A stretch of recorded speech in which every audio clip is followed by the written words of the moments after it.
C'est actuellement le quatrième épisode. Huitième, qu'est-ce que je raconte? C'est le 8e épisode des détails du MCU. J'espère que t'es accroché, bonhomme, parce que j'en ai pas mal.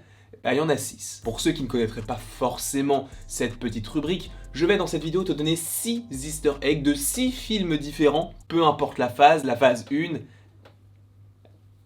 la deuxième, la troisième et la quatrième. Bah, du coup, toutes les phases, quoi. 6 easter eggs par vidéo. Là, nous allons faire de 43 jusqu'à 48. Ça fait beaucoup, quand même. Accroche-toi, bonhomme, installe-toi bien.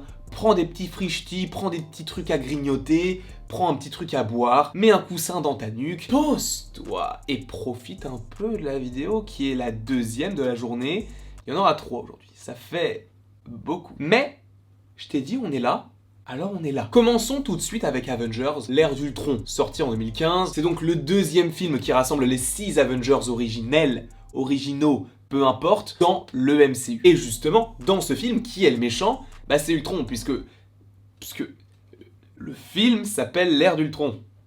Donc c'est Ultron. Dans ce film, c'est assez intéressant. Pourquoi? Parce qu'en gros, Ultron n'est entre guillemets qu'un robot. Je ne dénigre pas les robots. Si jamais il y a des robots qui regardent cette vidéo, attention, je n'ai rien contre vous. Ne venez pas chez moi pour me tuer, s'il vous plaît. On n'est pas encore dans une ère d'iRobot. Mais en soi, ce n'est qu'un robot qui a été créé à la fois par l'Hydra, par la pierre de l'esprit, par Tony Stark, par Bruce Banner. Donc il y a plein de choses qui sont rentrées en compte et ça a donné Ultron. Et j'y mêle aussi tout le processus, toute l'interface Jarvis. Donc c'est entre guillemets un robot qui doit répondre à des ordres. Et en plus de ça, c'est une sorte d'Iron Legion 2.0. Et je te rappelle que l'Iron Legion, c'est tout simplement les robots qui sont avec Iron Man pour dire aux civils en Sokovie, rentrez chez vous, cette zone n'est pas sécurisée, pour votre bien, rentrez chez vous, etc. Et justement, par la suite, celui qui dit ça dans le film, c'est justement Ultron. Enfin, Ultron, plutôt la première enveloppe d'Ultron, ou comme il l'appelle, la chrysalide. Donc vous voyez qu'il est censé répondre à des ordres, donc c'est entre guillemets un pantin, puisqu'il est supposément commandé. Il ne devrait pas avoir de libre arbitre et pourtant il en a. Et mais quoi qu'il en soit, tu vas me dire oui mais là il n'y a pas d'easter egg. Si, il y en a un. Pourquoi? Parce que justement en fait dans le film, au moment où il a été détruit pour la première fois dans la tour des Avengers, il dit lui-même je n'ai besoin d'aucune ficelle, ce qui signifie qu'il sait très bien qu'il était considéré comme un pantin. Cependant quand il transfère entre guillemets sa conscience dans le laboratoire de l'Hydra en Sokovie, tu entends une petite musique. Et cette petite musique est tout simplement une musique qui est présente et chantée dans le film d'animation Pinocchio, qui est justement un pantin. Et justement le fait qu'il est censé être commandé par quelqu'un, le fait qu'il dise je n'ai plus besoin de ficelle, eh bien ça mène directement à cette scène là où tu entends la musique de Pinocchio. Donc ça c'est la première chose, sachant que dans le film il me semble que c'est la seule référence à Pinocchio. Mais dans l'un des premiers trailers, on entend cette musique là. En fait c'est une sorte de dérivé de la musique, mais c'est tout simplement la même musique. Et en plus on entend les paroles. Et à la fin du trailer, il dit No strains on me. avec ma voix un peu cassée. Donc je n'ai besoin d'aucune ficelle. Tout est lié, Ultron, Pinocchio, musique de Pinocchio. En plus, Avengers, c'est Marvel Studios. Marvel Studios, c'est Disney. Disney, c'est Pinocchio. Tout s'imbrique. Donc ça, c'était le premier élément. Le deuxième élément, il est plutôt aussi sympathique. Alors, il est assez étrange. C'est en rapport avec à la fois les Gardiens de la Galaxie volume 2 et WandaVision. Donc tu vas me dire, quel est le lien, quel est le rapport? Vous allez voir qu'il est très minime et il est un peu exagéré entre guillemets, mais il existe. Pourquoi? Parce que vous le savez, les Gardiens de la Galaxie volume 2 et également volume 1 et également bientôt le troisième sont tous les trois réalisés par James Gunn. Et James Gunn a pas mal d'amis dans le milieu. Et notamment un petit Nathan Fillion qui jouait déjà donc dans The Suicide Squad et il jouait Armful of Boy, où il jouait également dans les Gardiens de la Galaxie où il jouait une sorte d'alien qui réceptionnait ou recevait entre guillemets les doigts de Groot dans le nez. Cependant, il est vrai que Nathan Fillion, on ne le voit pas dans les Gardiens de la Galaxie volume 2. Et en fait, il était supposément être dans une scène coupée où il devait jouer, entre guillemets, Wonder Man. Donc Simon Williams, si je ne dis pas de bêtises. Et du coup, ce personnage-là est un personnage assez puissant dans l'univers Marvel. Et quand j'étais petit, j'étais vraiment fan de lui. D'ailleurs, j'ai jamais vraiment compris son costume parce que d'un côté, il est noir et rouge. Et d'un autre côté, enfin dans certaines versions, il est tout violet avec les yeux orange. Je ne comprends pas. Mais quoi qu'il en soit, il devait jouer ce personnage dans une scène coupée. Une scène coupée d'ailleurs qui était en lien, si je ne dis pas de bêtises, avec le grand-père de Star-Lord. Et ça devait se passer sur Terre. Donc c'est assez étrange. Et apparemment dans cette scène, il y avait plein de petits easter eggs plutôt divers et variés. Et justement, tu vas me dire, ok, bon, bah, c'est en lien avec les Gardiens de la Galaxie volume 2, mais pas forcément avec WandaVision. Eh bien si, parce que c'était par rapport à quoi? Je crois que c'était par rapport à une vidéo promotionnelle de la série. En fait, à un moment donné, je crois que tu as Jac Schaeffer, donc la scénariste de la série WandaVision et celle qui s'est occupée en gros de la série dans sa globalité, qui faisait une petite interview et derrière elle, tu voyais une sorte de costume, un costume noir et rouge, qui était tout simplement le costume de Wonder Man dans les comics. Il y avait un petit lien, une petite connexion, on pouvait se dire, bah du coup, est-ce qu'il va y avoir Wonder Man dans la série WandaVision?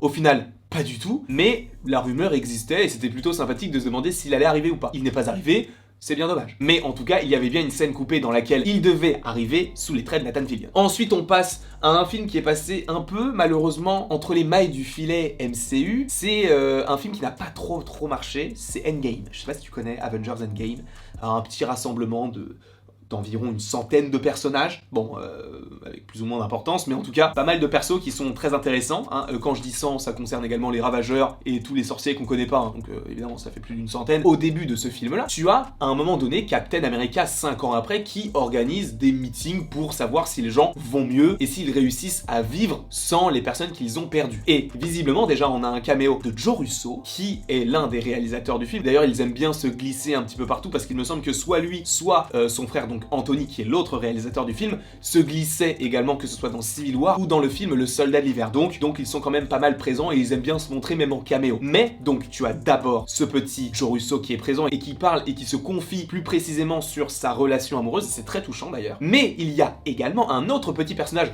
chauve.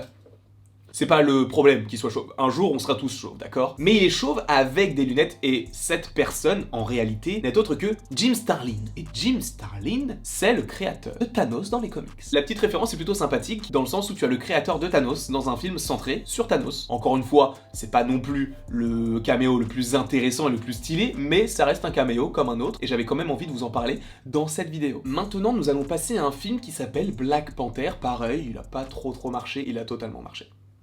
Et dans ce petit film-là, ce qui est très intéressant, c'est qu'on a donc le Wakanda qui est présenté. Donc on a plusieurs styles, on a plusieurs climats, que ce soit de la neige, que ce soit une sorte de désert, des plaines, etc. Ce pays a l'air magnifique. Malheureusement, il n'existe pas.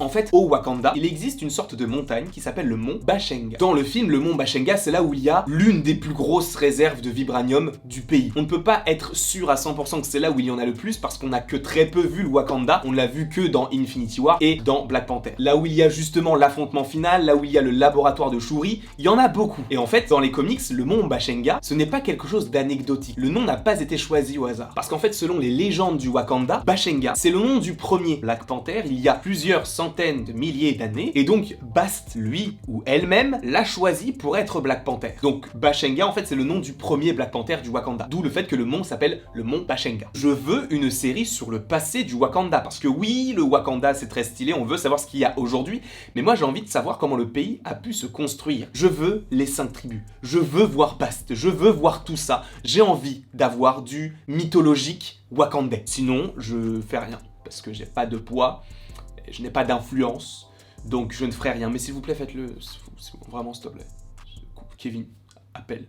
Tu connais mon numéro, appelle. Un autre petit easter egg en rapport avec 2 films qui n'ont pas forcément de lien, même si tu vas voir que si, en soi, Doctor Strange. Et l'autre film, entre guillemets, n'est pas un film mais une série, et c'est Loki. Et en plus, ça mêle 2 choses qui n'ont rien à voir, à savoir le personnage de Mordo dans le film Doctor Strange et le néant dans l'épisode 5 de Loki. C'est assez étrange. Je te l'accorde. Et c'est par rapport au tribunal vivant, mon gars. Pourquoi? Parce que Mordo, sa relique magique, ce qui l'accompagne tout le temps, c'est le bâton du tribunal vivant. Alors, un jour, je pense qu'on fera une vidéo sur le tribunal vivant. Ce n'est pas le sujet pour l'instant de cette vidéo-là, mais en tout cas, il y a un lien qui existe depuis 2016 par rapport à ce personnage-là. Pour faire simple, en 2 mots, c'est un personnage ultra puissant de l'univers Marvel, mais en tout cas ce qui est intéressant c'est que dans Doctor Strange on a Mordo qui a le bâton du tribunal vivant, et dans l'épisode 5 de Loki qui est rempli d'easter eggs, que ce soit la tour Kang, que ce soit la tête de Yellow Jacket ou que ce soit la tête du tribunal vivant. Alors je ne dis pas que Mordo et Loki sont liés par rapport à ça, mais je dis juste que le tribunal vivant est revenu au premier plan par rapport à tout cela et ce sera assez intéressant de l'avoir. Et enfin le dernier easter egg dont je voulais vous parler dans cette vidéo précisément, c'est en rapport avec Shang-Chi. Tu as vu le film ou peut-être pas, c'est pourquoi je te dirais attention, spoiler, parce qu'il est sûrement encore au cinéma, même si on a fait les critiques, on en a parlé, on a fait des théories sur le sujet, il n'y a pas de souci. Là, je vais te parler d'un petit moment que je n'ai pas forcément évoqué dans les vidéos, parce qu'en fait, je voulais te faire une vidéo sur les Easter eggs, j'ai totalement oublié de la faire. Et en fait, vous savez, au moment où Katy et Shang-Chi vont rentrer donc dans cette arène pour aller combattre les différents personnages qu'ils doivent combattre, ou plutôt qu'il doit combattre, et plus précisément sa sœur qui n'est autre que Xia Ling, à un moment donné, on regarde sur le côté et il y a deux personnages qui s'affrontent. Tu as une Black Widow qui est présente et qui affronte un autre personnage qui a Extremis. Ça n'a pas de sens.